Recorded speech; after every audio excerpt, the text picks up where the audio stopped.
मी त्यांना म्हणतो पहिले हे तर काम पूर्ण करा. ही बिल्डिंग जी रिकामी आहे इथे पर्याय हे सगळे रस्त्यावर बसल्यांना चांगल्या जागा द्या, कोणाच्याही पोटावर लात मारू नका. पण त्याचबरोबर समोरचा गोल मार्केटचा भाजी बाजार आहे. तुम्ही सगळे किती अडचणीत राहता मला माहिती आहे. किती मार्केटमध्ये घाण होते, किती तकलीफ तुम्हाला होते. त्या ठिकाणी उत्तम बाजार निर्माण करण्याकरता तिथे मार्केट उभं करून सगळ्या गरीब लोकांना प्रस्थापित करून तिथे मोठं मार्केट बांधण्याची योजना तयार झाली. मेट्रोला काम दिलं, पण त्याची लीज अजूनपर्यंत काही महापालिकेला मिळालेली नाही आहे. बावनकुळे साहेबांना आत्ताच आम्ही जेव्हा विचारलं स्टेजवर तेव्हा त्यांनाही माहिती नव्हतं.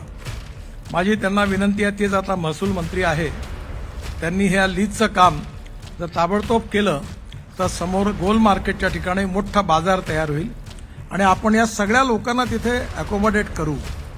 कोणाचं नुकसान करणार नाही, कोणाचा धंदा थांबवणार नाही, पण रस्त्यावर ॲक्सिडेंट होता कामा नये. आया बहिणींना फुटपाथवरून चालता आलं पाहिजे, मुलांना शाळेत जाता आलं पाहिजे. या दृष्टीने आपण सगळ्यांनी सहकार्य करावं. आता बावनकुळे साहेबांनी की 1 आठवड्यात लीज पूर्ण करून देतो म्हणून सांगितलं. आता त्यागी साहेब गेले का? आता हे लीज झाल्यानंतर काम नाही झालं तर ते जबाबदार राहतील. कसं आहे, जनतेला जरूर शिक्षा होते, पण जे अधिकारी वेळेवर नियमाप्रमाणे काम नाही करत त्याचं काय करायचं हाही प्रश्नच आहे. बावनकुळे साहेब तुम्ही आता मंत्री आहात, तुम्ही याची चौकशी करा. आणि मी तर आता असं म्हणतो की माझ्या आयुष्यात आता चांगले रस्ते बनले. आता मी किती कॉन्ट्रॅक्टरला जेलमध्ये टाकतो, किती अधिकारी सस्पेंड होतात, त्याचाही रेकॉर्ड माझ्या हातून झाला पाहिजे अशी माझी इच्छा आहे. तर मी देशात आता हात धुवून मागे लागलो आहे. त्यामुळे येणाऱ्या काळामध्ये आपण जनतेशी प्रामाणिक व्हा.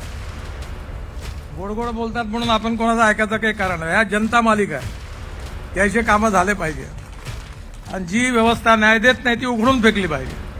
मी पण मंत्री आहे, मी हे सांगतो तुम्हाला. मी काम नाही केलं तर तुम्ही माझा मुर्दाबाद करणं तुमचा अधिकार आहे. त्यामुळे हे शहर सुंदर झालं पाहिजे, स्वच्छ झालं पाहिजे. हे देशातलं पहिलं शहर आहे की जे 24 तास पाणी पुरवठा करणारं शहर आहे, ज्यात पाण्याच्या टाक्या आज कमिशनर साहेबांनी सांगितल्या, त्याचं उद्घाटन झालेलं आहे. साहेब आता अजून किती टाक्या बाकी राहिल्या की झाल्या सगळ्या? आता 100% झाल्या. त्यामुळे नागपूरच्या सर्व भागामध्ये आपण येणाऱ्या काळात कमीत कमी 18 तास पाणी सर्व भागामध्ये निश्चितपणे पुरवणार आहोत. आणि हे देशातलं पहिलं शहर आहे की जे 24/7चं आपले स्वप्न पूर्ण करणार आहे. या शहरातला कचरा उचलून त्या कचऱ्याला सॅग्रिगेट करून त्या ठिकाणी आपण CNG तयार करणार आहे.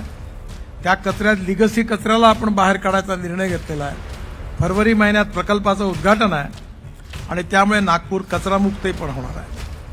जे टॉयलेटचं घाण पाणी आहे ते पाणी शुद्ध करून महाराष्ट्र सरकारला MSEBला विकून 300 कोटी रुपये कमवणारी देशातली पहिली महानगरपालिका ही नागपूर महानगरपालिका आहे. येणाऱ्या काळामध्ये अजून कामं करायची आहेत आणि विशेषतः या सगळ्या कामामध्ये आपल्या सगळ्यांचं प्रेम, विश्वास आणि समर्थन असल्यामुळेच ही कामं होऊ शकली. कारण या कामामध्ये अनेक अडचणी आहेत, पण तुम्ही आमच्या हातात ताकद निर्माण केली, तुम्ही आमच्या मागे उभं राहिलेत, म्हणून ही सगळी कामं होऊ शकली. आज सेंट्रल रोड फंडमधूनही बरीच कामं झालेली आहेत, अनेक कामं मंजूर झालेली आहेत आणि या सगळ्यांमुळे विशेषतः आपला हा जो उत्तर नागपूर आहे, पूर्व नागपूर आहे, मध्य नागपूर आहे, याही परिसराचा आता उत्तम विकास होतो आहे. ही आपल्या सगळ्यांकरता अतिशय आनंदाची गोष्ट आहे. पलीकडे आत्ता एका मोठ्या पुलाचं उद्घाटन पण आहे आणि म्हणून जास्त वेळ न घेता आपल्या भागातले जे प्रश्न आहेत हे यशस्वीपणे सुटलेले आहेत. गणपतीच्या बाबतीमध्ये कमिशनर साहेबांनी सांगितलं की पर्यावरणाच्या दृष्टीने त्यांनी टाक्या बांधून त्याची व्यवस्था केली, उत्तम सुरुवात झाली. आपल्याला नागपूर शहर प्रदूषणमुक्तही करायचं आहे आणि या ऑरेंज सिटीला देशातलं सगळ्यात सुंदर आणि स्वच्छ शहर म्हणून तयार करायचं आहे. आपल्या आजनी आणि दोन्ही मेन रेल्वे स्टेशनच्या कामाची जोरात सुरुवात आहे. लवकरच भारत सरकारच्या वतीने आपण ते स्टेशन पूर्ण करणार आहोत. 5 स्टार सारखे स्टेशन तयार होणार आहे. आपला एअरपोर्ट नवीन मंजूर झालेला आहे, त्याचंही काम आता लवकरच सुरू होणार आहे. नागपूर शहरातली मेट्रो आता कामठीपर्यंत, कनानपर्यंत गेली आहे. इकडे मेट्रो बुटीबोरीपर्यंत गेलेली आहे. त्याचबरोबर नागपुरात पहिल्यांदा फ्लॅश चार्जिंग बस पण आता आपण लवकरच सुरू करणार आहे. अनेक इनोव्हेटिव्ह प्रकल्प नागपूर शहरात सुरू आहे आणि हे सगळे प्रकल्प सुरू होण्यामध्ये आपल्या जनतेचं सहकार्य, प्रेम, विश्वास यामुळे आपण हे सगळं करू शकलो, याचा मला अतिशय आनंद आहे. कुठल्याही प्रकल्पामध्ये कोणालाही आपण उद्ध्वस्त करणार नाही, सगळ्यांना पर्यायी जागा देऊन त्यांच्या पोटावर लाथ मारणार नाही, पण त्याचबरोबर हे शहर सुंदर स्वच्छ करण्याकरता जनतेने सहकार्य करावं अशी माझी विनंती आहे. पुन्हा एकदा महानगरपालिकेच्या आयुक्तांना, NITच्या चेअरमनला, या दोघांनाही पण त्यांनी आज अनेक प्रकल्प आपल्याला दिले याबद्दल धन्यवाद देतो आणि आपल्या सगळ्यांना शुभेच्छा देऊन मी माझं बोलणं संपवतो. धन्यवाद. नमस्कार.